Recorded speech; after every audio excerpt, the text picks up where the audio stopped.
पूना गाडगीळ आणि sons limited 1832 पासून। कोणीही एकत्र आलं तरी मुंबई महापालिकेवर महायुतीचाच विजय होणार। राज ठाकरे आणि उद्धव ठाकरे यांच्या युतीच्या चर्चांवर मुख्यमंत्री फडणवीसांची प्रतिक्रिया।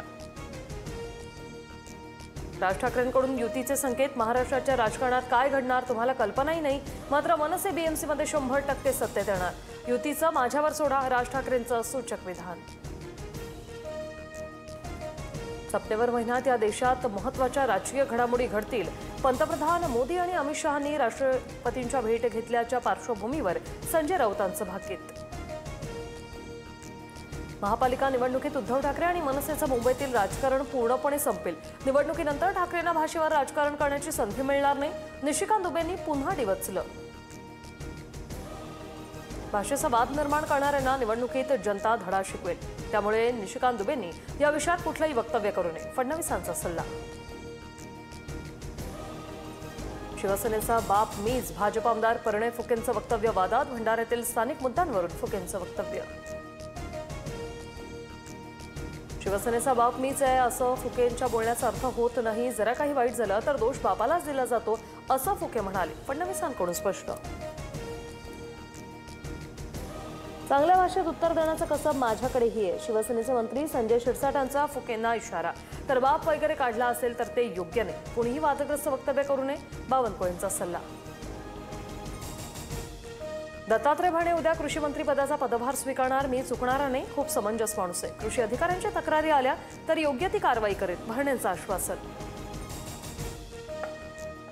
मंत्रिपद जाऊन 4.5 महिने लोटले तरी धनंजय मुंडेंनी सातपुडा बंगला त्यांना सोडवेना। मंत्र्यांनी 15 दिवसात बंगला न सोडल्यास दंड। मुंडेंच्या दंडाची रक्कम 42 लाखांच्या घरात गेल्याची माहिती। मंत्री संतोष देशमुख हत्या प्रकरणात दोषमुक्तीसाठी वाल्मिक कराडचा हायकोर्टात अर्ज। बीड विशेष न्यायालयाने अर्ज फेटाळल्यानंतर हायकोर्टात धाव।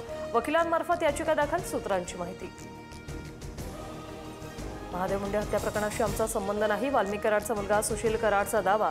आरोपांबाबत मुख्यमंत्र्यांना निवेदन देऊन सीबीआय चौकशीची मागणी करणार, कराडची माहिती। महादेव मुंडेंची ओळख नव्हती तर पोलिसांना फोन करून तपास का थांबवलात? मी पूर्वीपासून पोलिसांचे सीडीआर मागते। सुशील कराडने आरोप फेटाळल्यानंतर ज्ञानेश्वरी मुंडेंची प्रतिक्रिया। बीड महादेव मुंडे हत्या प्रकरणी एसआयटीकडून परळीत स्पॉट पंचनामा। परिसरातील सर्वच नागरिकांची एसआयटी पथकाकडून चौकशी। घटनेच्या 21 महिन्यानंतरही आरोपी मोकाटच। मुख्यमंत्री वॉर रूममध्ये फडणवीसांकडून 30 प्रकल्पांचा आढावा।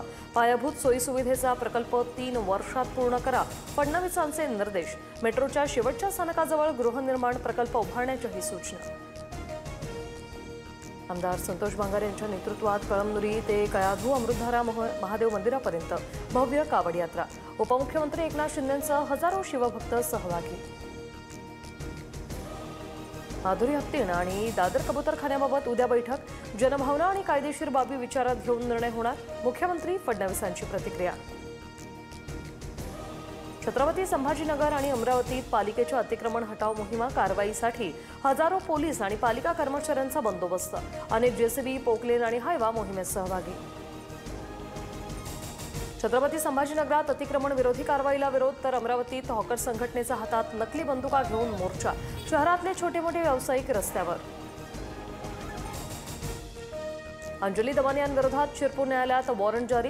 2016 मध्ये तत्कालीन भाजप नेते एकनाथ खडसेंसह भाजपची प्रतिमा मलिन केल्याचा आरोप। सुनावणी दरम्यान गैरहजर राहिल्याने वॉरंट जारी। पूना गाडगीळ आणि सन्स लिमिटेड 1832 पासून।